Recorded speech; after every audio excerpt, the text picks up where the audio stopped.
Hello everybody, welcome to Spa-Francorchamps as we get set for the second qualifying session in this opening weekend of a new DTM season for 2020.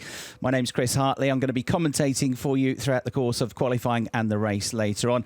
Normally we would have Verena Vries here with us joining the presentation team. Unfortunately, Verena cannot be here today, but don't worry, she'll be back with us at the Lausitz Ring in 2 weeks' time. So there you see the number 51 car of Nico Müller, yesterday's race winner, having started on the front row of the grid. And there, a look at Robert Kibitza joining the DTM for the first time this season, the ex-Grand Prix racer and rally star, having raced most recently for the Williams Grand Prix team in Formula One last season. The Polish driver, the only Pole to race in Formula One, a race winner in the Canadian Grand Prix, coming to join us at DTM. And there is a man who knows all about winning, René Rast, the two-time and current DTM champion. And a bit of a struggle for him yesterday in the race. He started well. He started from the second row of the grid. He got himself up to second place at the start of the race. But tyre degradation was a real issue on what was a very, very hot day. And there's some incredibly fast corners here at Spa. And René was one of the drivers that really did suffer the most. Mike Rockenfeller also lost a bit of pace towards the end of the race, but he had a very solid start with a fourth place finish in yesterday's race. Mike finishing quite strongly in last year's championship as well, continuing on that good form, the 2013 champion. He qualified fourth, he finished fourth in the race. He did get himself up to second place at one point, but then his tyres went off towards the end as well. René Rast, worth mentioning, if you didn't see the race yesterday, was the one driver that had to come in and make a second pit stop. Everybody has to make a mandatory pit stop in the races, but René was struggling with his tyres so much that he came in for a second stop, dropped more or less to the back of the field, and then charged through with some late overtakes to get himself a fifth place finish. So yesterday's winner, Nico Müller, was in absolutely serene form. The runner-up in last year's championship, the Swiss driver, on the Swiss National Day yesterday, becoming a race victor in the DTM for the fifth time in his career aboard the Castrol Edge Audi RS5. And he won the race by 19.5 seconds, which in DTM terms is an absolute mile. Huge margin of victory for him. There's Ferdinand Habsburg. Good to see Ferdinand back, because we didn't see him in either qualifying or the race yesterday. And that was because towards the end of what was a tricky free practice session yesterday morning in damp conditions, he went off the road and made damage to the car when he collided with the barriers at the right-hander at campus. So he was okay, but the car was too badly damaged to be able to repair in time for either qualifying or the race. So a new day for Ferdinand, and he'll be trying to catch up now, having lost all of that track time yesterday. Timo Glock made a good start to the race yesterday, was running in the top 5 in the early stages, having qualified 6th fastest. So we'll see what he can do. He again faded away in the second half of the race in his Team RMG BMW, but Timo still scored some decent points in 8th place yesterday. So the winner was Nico Müller. Jamie Green, well worth talking about his drive, because the British driver in the Audi, the Team Rosberg Audi, came from 11th on the grid after what he confessed was a slightly lacklustre performance in qualifying. Understandable, completely understandable that these drivers might not be at 100% going into their first qualifying sessions, especially given they only had the one free practice session yesterday, and that was in damp conditions, and they've had 10 months, it's 300 days since our last meeting. Our program. Make sure you're on dash page 1 and map 1. Watch for the tire temps. Team radio to Lucas Auer there, the 25-year-old Austrian, multiple winner in DTM, having a year away from the series last year. His best result in the championship coming in 2017, where he finished in the top 6. He actually led the championship for the first half of the season, got 3 wins that year. He's a 4-time winner in the championship and back and joining BMW this year. There's Jamie Green, who I was talking about with his excellent drive, a real star yesterday from 11th to 2nd. And he was the one driver really who was able to continually attack throughout the course of the race, even though we had these issues with the tyres. One should go green. And the issues really were because it was so hot yesterday. It was pushing up towards 30 degrees. tyres are under huge strain around these very fast corners, especially at the back of the circuit at turns like Blanchimont, where you'll see them travelling through the left-hander, through the back of the forest at about 260 kilometres an hour. Top speed of these cars is absolutely immense as well. These DTM machines these days, these Class 1 cars, can reach over 300 kilometres an hour. That's around about 190 miles an hour. We have the two models in the series, the Audi RS5 and the BMW M4. And they're pretty lightweight as well, just with the driver on board, just over a tonne, 1,070 kilograms. These huge rear wings on the cars, which help massively with the downforce and the aerodynamics, and they have DRS as well, where the angle of the rear wing can be adjusted, and that makes the cars slicker in a straight line, makes them carve through the air much faster, and then the wing get back into place, ready for the corners and the turns to give them more stabilisation.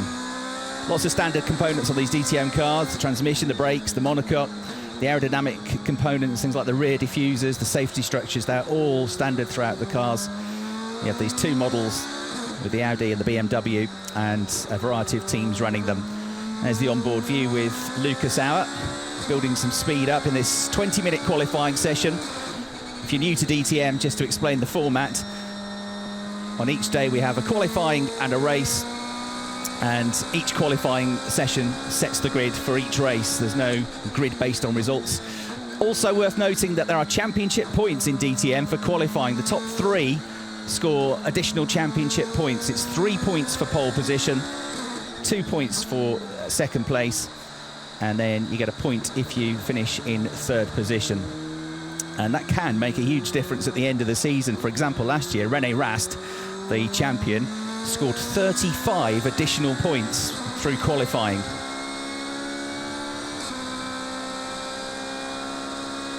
Building the speed up now aboard the number 22 Lucas Auer Team RMR BMW M4. Great angle there on the side of the car.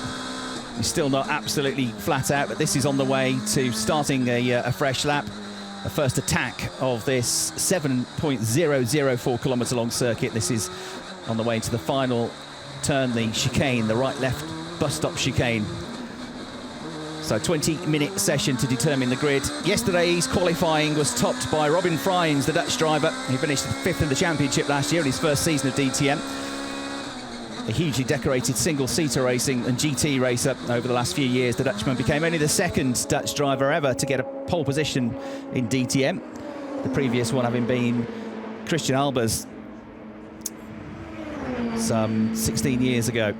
So Robin Fryins, in terms of his time yesterday, was the 2 minutes 5.625. So that's the benchmark from yesterday. Different track conditions today, though. We had a little bit of overnight rain. There was a storm dancing around, which never quite fell, but there was a little bit of rain last night. And it is definitely cooler today. It's around about 17, 18 degrees at the moment. It's going to get hotter in the afternoon, as you'd expect, but only about 20, 21 degrees. So it's a good 8 degrees cooler than it was yesterday. Because the championship has not been here for 15 years, so the teams and the drivers don't have a great deal of data to fall back onto. Timo Glock then has set the absolute best in Sector 1 on a charge here aboard the number 16 machine, the BMW run by Team RMG. And Timo Glock looking pretty smooth as he goes on the attack now. You can see the track map on the right with a guide to exactly where the driver is. And he's about to go into Campus, and then it's double right where it leads straight into the Paul Frere curve, and then he goes out the back of the circuit and flat out now, building up the speed up towards turns 16 and 17. The double left at Blanchimont, which they're going to take at 260 kilometres an hour. It's about 160 miles an hour. And then a big braking zone down into the chicane at the end of the lap, where they go down to first gear from 6th and 60 kilometres an hour. Second sector was excellent as well for Timo Glock. Robin Fryins, a 2:05.625 yesterday. How they're going to compare today in these different conditions, these cooler conditions, a 2:06.509. So it's just under a second slower, 9/10 of a second slower than yesterday's pole time. There might be more to come, but it might well be that we don't get down to the times we had yesterday. It was actually a little bit cooler than this in qualifying yesterday. It really temperature really shot up throughout the course of the race. René Rast, who we've seen working away hard at the wheel over the course of the weekend. He really hasn't been able to get the very best setup on the car, but he's fought hard, he's driven around the problems, and he still managed to get that 5th place finish, even with an extra pit stop yesterday. He qualified okay, 3rd fastest, behind Robin Fryins and Nico Muller. So we'll see what he can do here. Sheldon van der Linde has gone to the top of the times momentarily, though, and Mike Rockenfeller has gone just a fraction slower. Likewise, Philipp Eng. The gaps between those 3 drivers at the moment is just 27 thousandths of a second. So van der Linde fastest, Rockenfeller 2nd, Eng in 3rd. But it's all going to keep changing because more and more drivers posting fast lap times. Now you're following René Rast down towards the bus stop chicane at the end of what looks like a very good lap. Faster than anybody else in the first 2 sectors here. Gets on the accelerator. Pretty smooth but aggressive exit now, heading for the line. He's got a 205.691 to beat, and he does it easily. 205.401 seconds, so nearly 3/10 quicker than the next best, which is Jamie Green, who actually gone fastest just ahead of him on the track. And Robin Fryins, we're seeing now go fastest to the top of the times with a 204.868. That is the quickest lap of the weekend so far. So Robin Fryins straight down to business, 204.868. in the number 4 Abt Sportsline Audi. 205.266 for Nico Muller as well, puts him up to 2nd place. But he's nearly half a second down. René Rast, he's on another quick lap. He's gone absolute best in Sector 1. He's 3rd on a 205.401. Airborne, Fabio Scherer, one of the newcomers to DTM this season. Former Formula 3 single-seater racing, the WRT Audi Sport team. Great shot of him getting completely airborne, all 4 wheels off the ground there. Some of the onboard camera views that we've had this weekend have been absolutely stunning, particularly when you ride on board with them through turns like Eau Rouge. Robin Fryins then the quickest, Nico Muller 2nd, René Rast 3rd, but on another quick lap. Jamie Green currently 4th, 205.691 seconds is nearly 3/4 of a second down, though, on the fastest time. Sheldon van der Linde has come into the pits, currently running in 5th place. He was briefly quickest. Mike Rockenfeller is 6th, Philipp Eng is 7th, Jonathan Aberdeen 8th. And then we've got Marco Whitman, the former double champion, 9th. Lucas Auer on his return in 10th place. Into the pits, Loic Duval, who was on the podium in the race yesterday. The Frenchman finishing in 3rd place. And then we've got Timo Glock 12th, Harrison Newey, another rookie, in 13th. Fabio Scherer, who we've seen getting airborne, in 14th place. And no time set yet for Kibitza or Habsburg, although they have been on track for a recce lap. Right, René Rast didn't improve in the middle sector, which is a longer sector. That's the one you've really got to nail to get the whole lap time in, because Sector 1 is pretty short. It's only about 35 seconds. Sector 2 is closer to a minute. Sector 3 is long as well. Here we go. Is there going to be an improvement for René Rast? 205.276 seconds. And he stays in 3rd place, but he's only 100th away from Muller. Super slow-mo replay of the 17-time DTM winner aboard the number 33 Team Rosberg car. Team Rosberg winning the team's championship last year. Mixed bag for them yesterday. René Rast struggling with his issues, but Jamie Green, his teammate, having a fine drive through from the 6th row of the grid. You're on board with René once more. I suspect he's heading back to the pits. Medium high speed.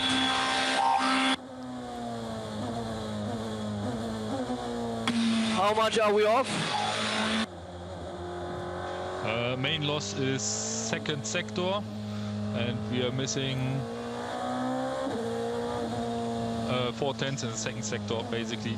But just on Fryins, we're equal with Müller. Repeat. We are equal with Müller, but losing 4/10 2nd sector to Fryins. And how much are we off in total? Those are the 4/10 we are off.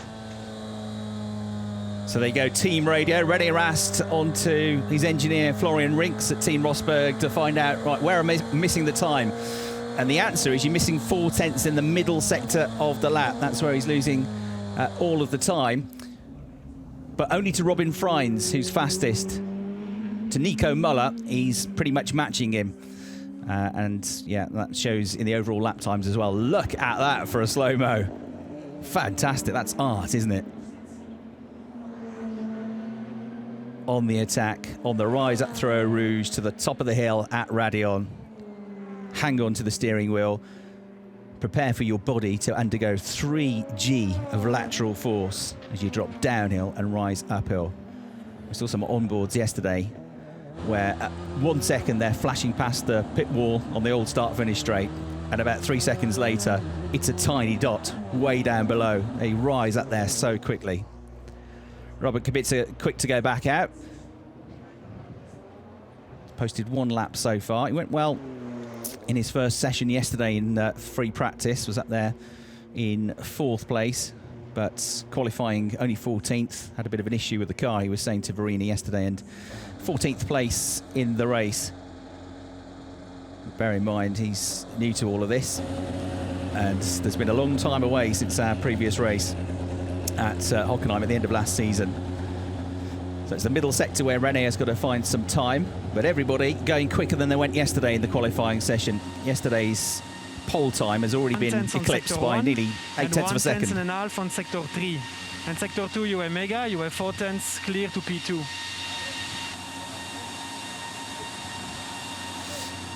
Sector 2, you were mega, they're telling yesterday's race winner.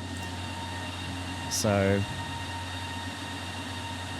just a bit more time to find around the rest of the circuit, but for Nico Muller, all good. For Robin Fryins, all good as well. Look at that, the car hopping and skipping up the Camel Straight. The Audi bouncing along at top speed, 300 kilometers an hour.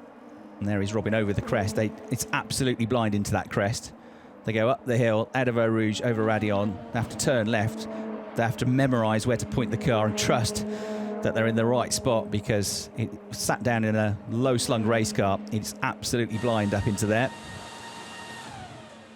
So their confirmation at the halfway stage, effectively, because they'll all go out for another batch. We've got 7 minutes, 50 seconds left on the clock of how it stands. Robin Fryins fastest by the best part of 4 tenths of a second from Nico Muller. René Rast in 3rd. Jamie Green 4th. Jamie in the press conference at the end of the race yesterday saying, I really do need to start scoring some more points in qualifying, because I know how important those extra points can be at the end of the season. And rest assured, Jamie is absolutely gunning for his first championship title this season. But he was very, very happy with his car at the end of yesterday, and he said it was one of those memorable races where it all just comes your way. And actually, the car felt really good, and it was surprisingly easy to get past people yesterday. He said there were good, clean racing. Everybody was fair with him as he carved his way through the field. And he was a very happy chappy at the end of what was a terrific drive yesterday. Nico Muller likewise. On board then with Ferdinand Habsburg, who has got himself into 13th place at the moment with a 2:06.612 second lap. Shows how much the track is a living, breathing thing and how much it can change, because a 2:06.6 yesterday would have got him on the front row of the grid, but today it only gets him down in 13th place. Riding the curbs there on the exit to Le Combe down towards Bruxelles. Some great super slow-mos here. The track about to get a lot busier, I reckon, then. And Ferdinand Habsburg's got the track to himself currently as he goes down into the La Source hairpin, one of the sectors of the circuit that remains from the original road course layout. The course designed originally as a 15-kilometre long road circuit back in 1920, first used for car racing back in 1922 and for Grand Prix pre-war as well, before the official Formula One World Championship was launched in 1950. Mike Rockenfeller getting ready to head back out onto the circuit then. Currently not going quite as well as he went yesterday.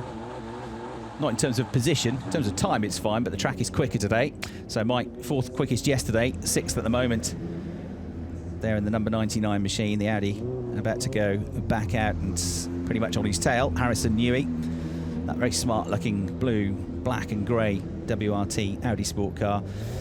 There, the BMW green and white machine of number 11, Marco Whitman, the 2-time champion, who had a difficult day yesterday.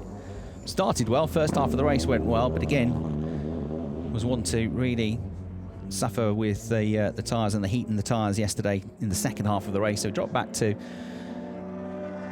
finish outside of the points. And the reason he finished outside the points was because even though he had a 5-second advantage over Jonathan Aberdeen going on to the last lap, the tyres for him faded away so much and the speed of the car faded so much that Jonathan was able to close a 5-second gap on the final lap of the race, and coming out of the chicane, heading for the line for the final time, the South African managed to score a championship point by finishing in 10th. Marco demoted to a pretty disconsolate 11th place. Currently Audi's first, second, third and fourth. Sheldon van der Linde, who had problems with the car yesterday in the race. He started well, he was running in the top 6. He qualified in 5th place yesterday, so the speed is there for Sheldon, but an issue with the car put him into the pits early. He was in and out of the pits a few times and then used the rest of the race as a test session. So Sheldon looking strong, the South African, currently in 5th place. He's got to find around about 0.2 of a second if he wants to get himself up onto the second row of the grid. His target being Jamie Green. Tyres being changed on Ferdinand Habsburg's car. He's made no improvement so far to his time from the first half of the session. Away he'll go. Fresh new hand coops on the car, ready to go. There's Jamie Green, building up speed for one more attack. It takes just over 2 minutes on a flying lap, and there's about a minute and a half to go before that point, so I think Jamie's only going to get one more flying lap in. Here's Jonathan Aberdeen, who was talking about managing to score that championship point with a good drive yesterday in difficult circumstances for many of the drivers. Just 22 years of age, from Cape Town, son of a touring car driver. It's only 5 years ago he was racing international karts in the Rotax Max Euro Challenge, came up through Formula 4, the German Formula 4 Championship, was the UAE Formula 4 champion over the winter of 2016-17, competed in the European Formula 3 Championship, was a podium finisher on multiple occasions 2 years ago, and then last year came into the DTM, 10th in the championship, but with a different team. He was with Audi Sport Team WRT last year, a different team, a different brand. He moves across to BMW this year. So lots to learn for him, but I think he did a decent job yesterday, and he's going pretty well here as well. 8th quickest at the moment. Personal best in Sector 1, personal best in Sectors 1 for Eng, Rockenfeller and van der Linde as well.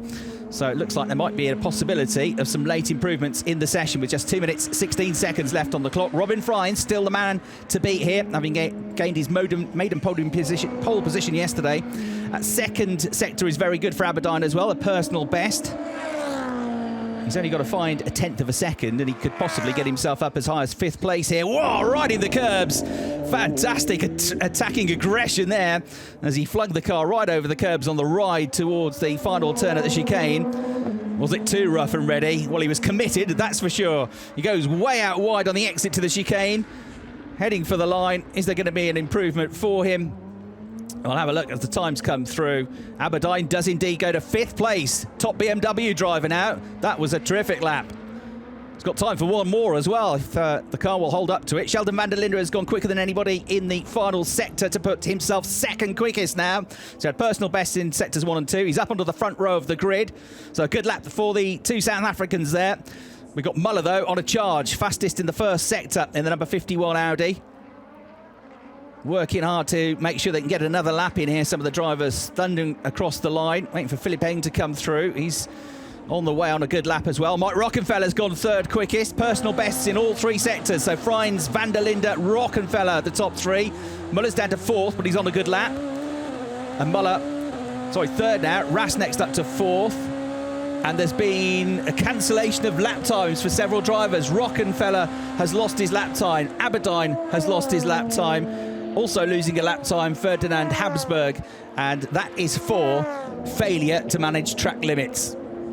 And in Aberdeen's case, it was coming out of the last turn, turn 17. We saw him go wide there, didn't we? So he loses his time, and that puts Muller back up to 3rd place.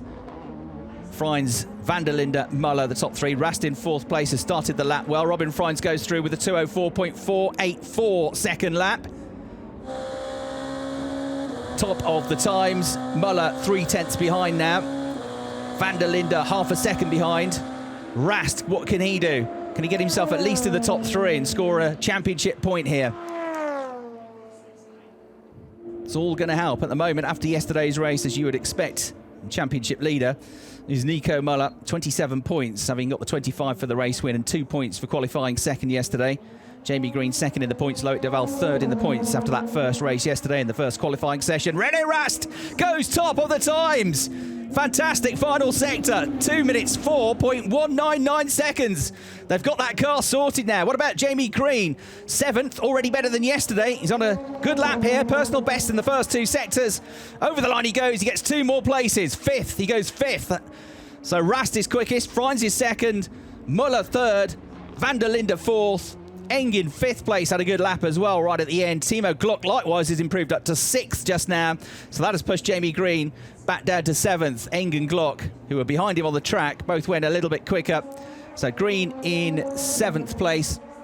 Another cancellation of lap times for Loic Duval for failure to manage track limits coming out of the final turn.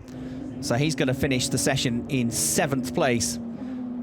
So René Rast, Robin Fryins and Nico Muller, the 3 drivers that are going to score championship points. 3 for Rast, 2 for Fryins, and a single point to add to his championship lead for Nico Muller. Excellent effort from Sheldon van der Linde in 4th place. Philip Eng, a good effort as well. He was slightly quiet in yesterday's qualifying session, but Philip went well in the race to come home in 6th place. And he's got a good chance from 5th on the grid today. Much better than yesterday. Philip was 10th yesterday. He's 5th on the grid today for the race this afternoon. Timo Glock, a good qualifying session once again for Timo. 6th yesterday, 6th today. Jamie Green, 7th.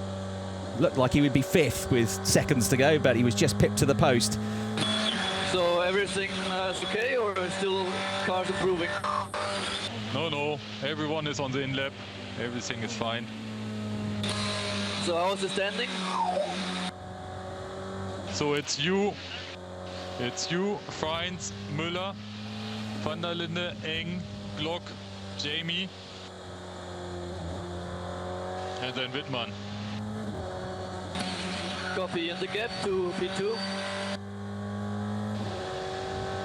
It's about 3/10 to Fryins, so it was a really good lap. Yeah, I had a slight mistake in 14, but okay. Yeah, well, let's say you were purple sector 1, purple sector 3, and you matched his lap time in sector 2, so it was really good. Good.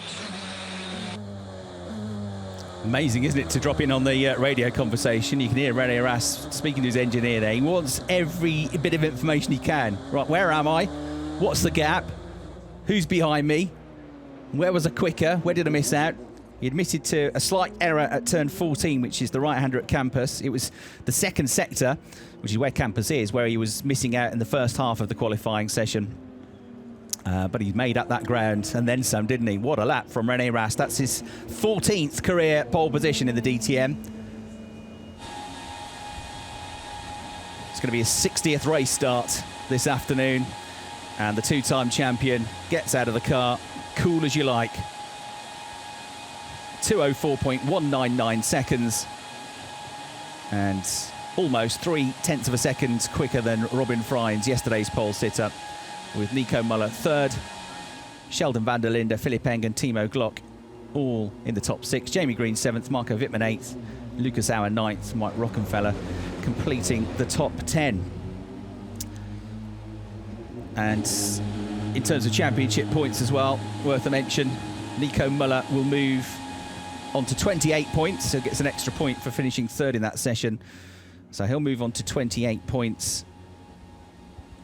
And then René Rast is going to pick up 3 points. So he, by my maths, will move from 11 up to 14 points. That means he'll leapfrog Mike Rockenfeller and move up to 4th place in the championship before the start of the race today. So it'll be Nico Muller on 28, Jamie Green on 18, Loic Duval on 15, René Rast on 14, and Mike Rockenfeller on 12 points, with Philip Eng 6th in the championship on 8 points after that qualifying session. That's unofficial, that's my maths. So there's confirmation of the result for qualifying 2. René Rast on pole position, the reigning champion, quicker by almost 3/10 over Robin Fryins. Nico Müller 3rd, Sheldon van der Linde 4th, Philip Eng in 5th place, Timo Glock 6th, Jamie Green, Marco Whitman, Lucas Auer and Mike Rockenfeller completing the top 10. Then Jonathan Aberdeen in 11th, Robert Kibitza better than yesterday. He starts 12th for the race later on. Loic de Waal just behind in 13th, Fabio Scherer and Harrison Newey next up. So there, the drivers were there. COVID-19 face masks, pose for the cameras in this new system that we have in these strange times. Nico Müller then, a slow-mo of the driver that leads the championship and continues with his strong qualifying performances. Front row of the grid yesterday, just missing out on the front row today, but with a bit of time to try and make up here. He's over half a second slower than René Rast in that session.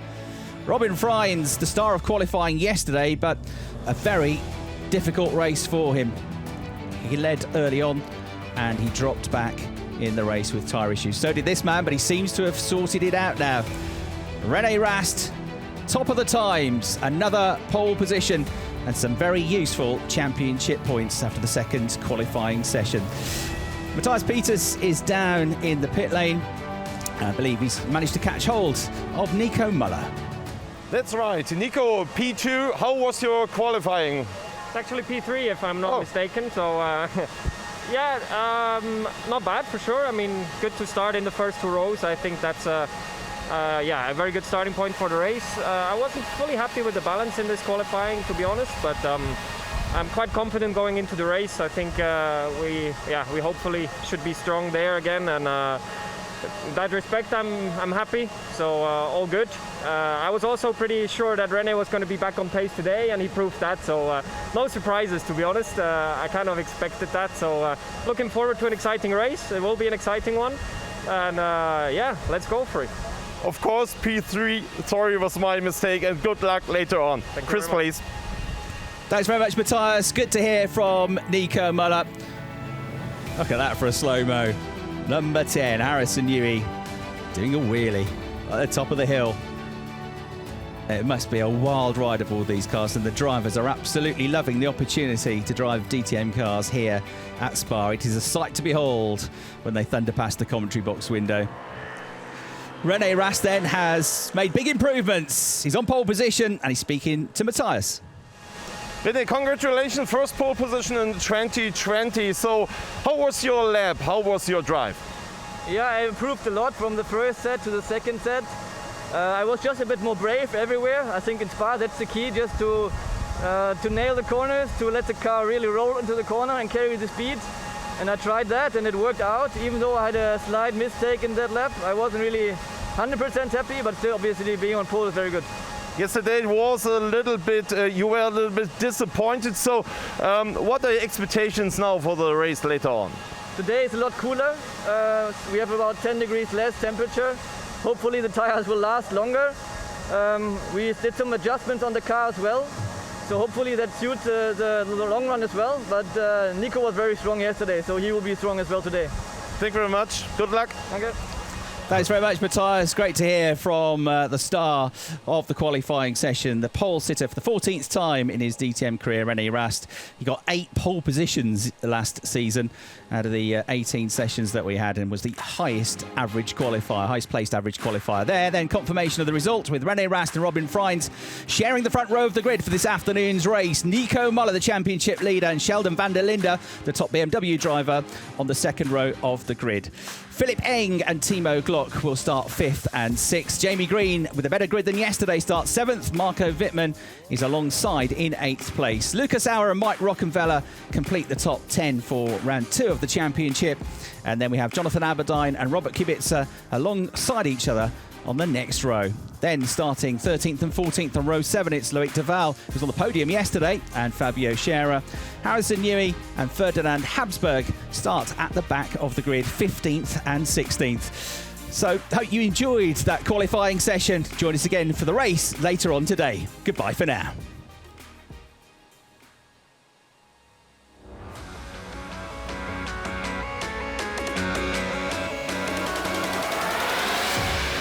Bye.